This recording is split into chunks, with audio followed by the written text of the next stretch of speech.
Scotty West, creator of the Absolutely Understand Guitar video home study program. Check us out on the web at www.absolutelyunderstandguitar.com. One of the big things that you're going to find is that music is very much like a language. Ever heard anything like that before? I mean, we mean that absolutely literally, and as we go through our program, we come up with countless analogies between the way that, say, the English language works and the way music works, too. Now, what that means is that kind of makes the instruments we play something like typewriters.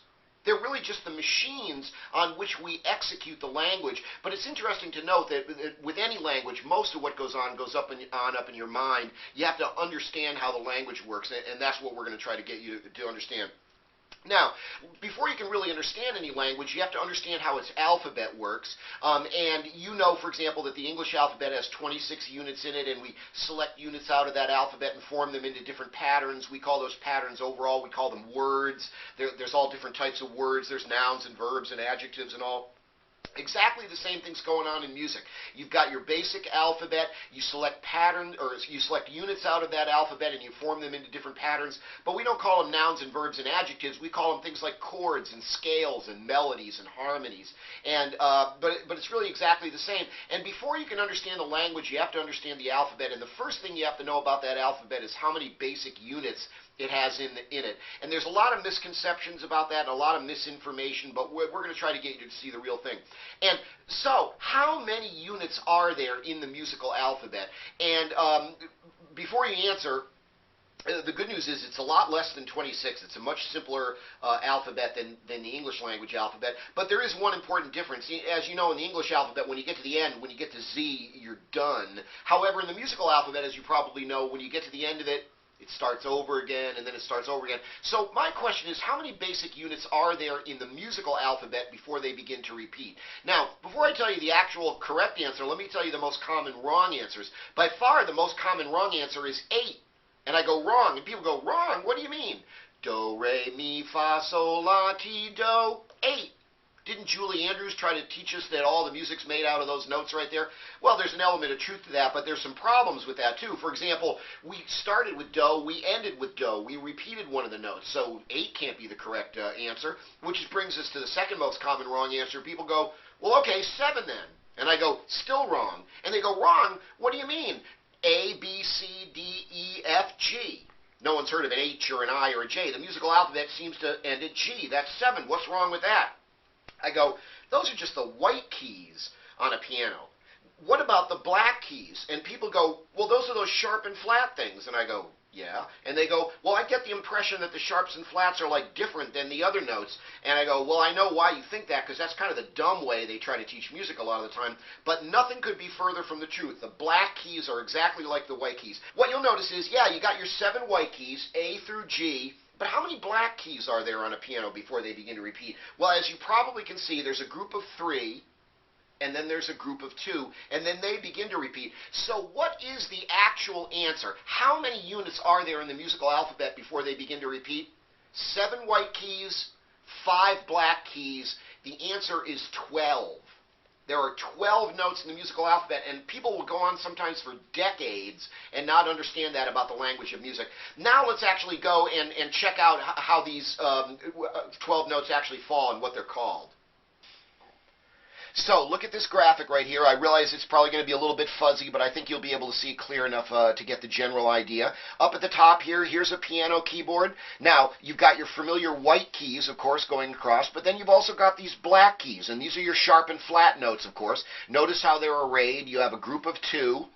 And then you have a group of 3, and then a space, and then a group of 2, and then another space, and a group of 3. And they begin to repeat after you see one set of those, group of 2, group of 3, and then it begins to repeat again.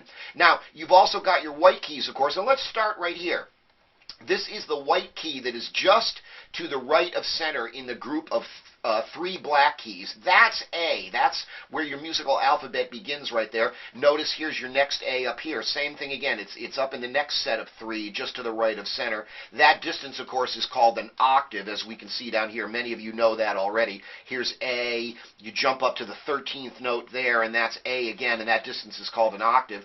But let's take a look at what's going on here. Here's A. Now, what's the name of the very next note higher than A? Notice there's a black key.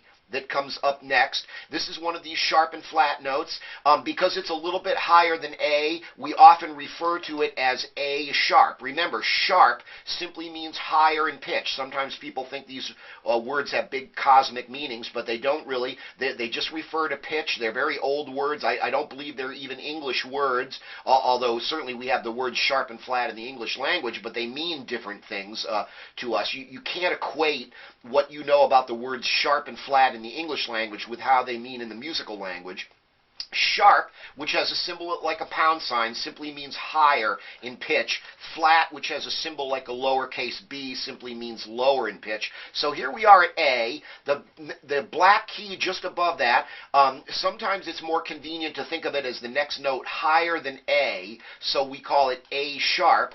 But you'll come to find out that in an equal number of contexts, it's more convenient to think of it as the next note lower than B, so we call it B flat. A sharp and B flat are two different names for exactly the same note. Now, historically, it wasn't always true, and you'll come to find later on that there are exceptions to that. But particularly the way you want to look at it in modern music, A sharp and B flat are two different names for the same note. Now, next we have a white key after that. That is the next alphabet letter in the musical alphabet, so that of course is B right there. But look what happens next. Very interesting. No black key in between the next two white keys. Notice this right here. What that means is the next note after that is C. That white key right there is C, and that means there's no sharp and flat note in between B and C. What that also means is that as musical pitches, B and C are not the same distance apart that, say, A and B are. A and B are what's called a whole step apart, and whereas B and C are only half that distance apart. They are what's called a half step apart. A and B are twice as far apart in pitch as B and C are. Now, that brings us to here. Here we are on C. Now, we do have a black key after that. Since it's a little bit higher than C, we often call that note C sharp. But since it's also the next note lower than D, we also call that D flat. C sharp and D flat are two different names for the same note. Now, after that, we have another white key. Of course, that's D right there in our musical alphabet. After that, we have another black key, which is sometimes called D sharp because it's a little bit higher than D. But since it's a little bit higher than E, it's often referred to as E flat. Then we have another white key, that's E right there, but then look what happens again right here. There's two white keys that have no black key in between them. That is E and F. This is the second place in the musical alphabet where there are no sharps and flats in between those two notes right there.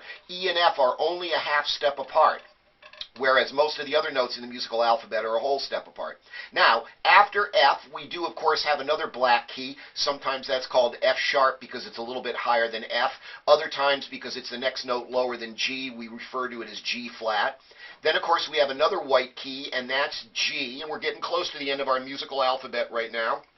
That's G. Then after G, of course, we have one more black key, which is a little bit higher than G, so it's often referred to as G sharp, but other times, since it's the next note lower than A, that we refer to it as A flat. And then finally, here we are, back again, the white key just to the right of center in the group of three black keys. We're back at A again, and we have gone through the entire musical alphabet for one octave. And remember, all of this stuff is going on your guitar fretboard, too. I know you're mostly tuned in here to take guitar lessons, but these concepts are just much easier to see often on a keyboard than they are on the guitar. With the overlapping nature of the tuning of the strings on the guitar, it's a little harder to see how the musical alphabet actually works. And we're going to be looking at that in another one of our posts here, is how you actually play this 12-note so-called chromatic scale actually on the fretboard.